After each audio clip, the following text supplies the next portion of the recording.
Selanjutnya, untuk soal nomor 2 dan setiap soal hitungan, kita kembali lagi ke mencari data-data yang penting. Contohnya di sini ada 1 kilogram air.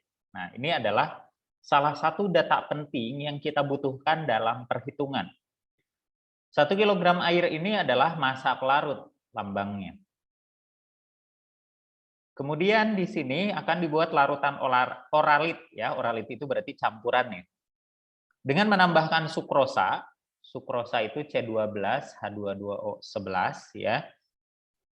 Ini data ini untuk mencari nilai MR. Kemudian ini sebanyak 17,1 gram. Nah, ini 17,1 gram ya. Kemudian garam dapur atau NaCl sebanyak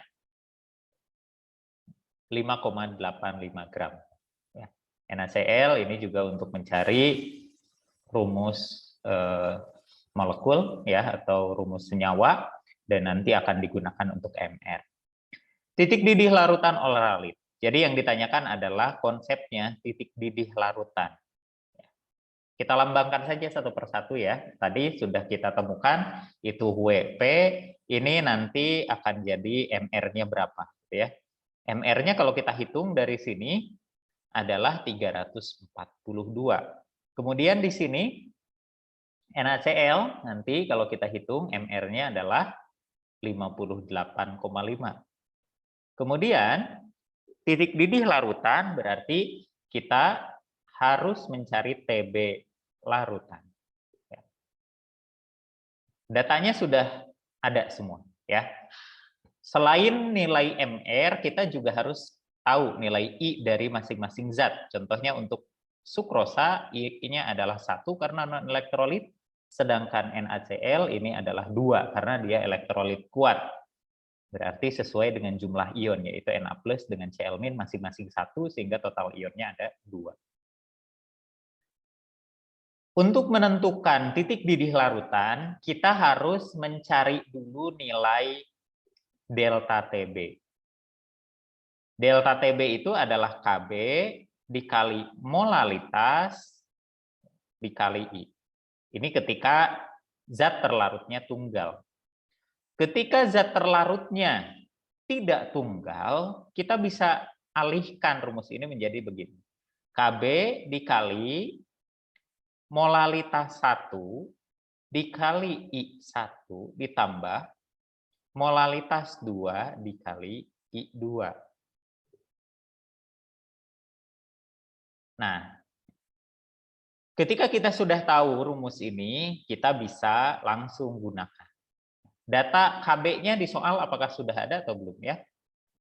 Nah, KB air ini nilainya adalah 0,52 ya. Ini datanya adalah KB air itu secara umum kita tahu adalah 0,52 ya. Nah, kemudian derajat Celcius per mol satuannya. Masukkan saja angka-angkanya di sini, berarti 0,52. Kemudian molalitas 1 itu bisa dicari dengan rumus massa per MR, massa zat terlarut ya. Massa zat terlarut itu adalah 17,1 dibagi dengan 342 dibagi massa pelarutnya dalam kilogram itu 1 kilogram. Ya, ini salah satu, yaitu mol per kilogram pelarut, gitu kan? Mol per massa pelarut dalam kilogram. Nilai I-nya adalah 1 karena dia sukrosa. Kemudian ini molalitas dari NaCl, berarti di sini 5,85 dibagi dengan 58,5 dibagi 1, massa pelarutnya 1 kilogram, dikali dengan I-nya adalah 2. Masukkan angka-angka tersebut, 0,52 simpan dulu, kemudian ini 17,1 per 342, ini nilainya adalah 0,05 ya, dikali 1, kemudian ditambah 5,85 dibagi 58,5 ini 0,1. 0,1 dikali 2 itu adalah 0,2. Sehingga kita akan mendapatkan nilai 0,52 dikali 0,25. Atau sama saja dengan 0,13 ya, derajat Celcius delta TB-nya ya.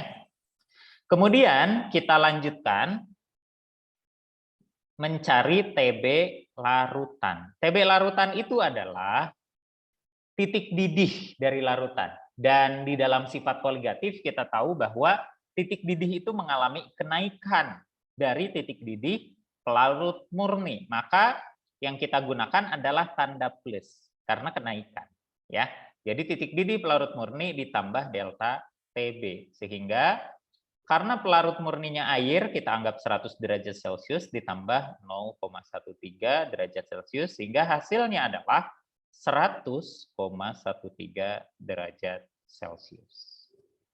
Itu adalah data untuk nilai TB larutan dalam soal ini.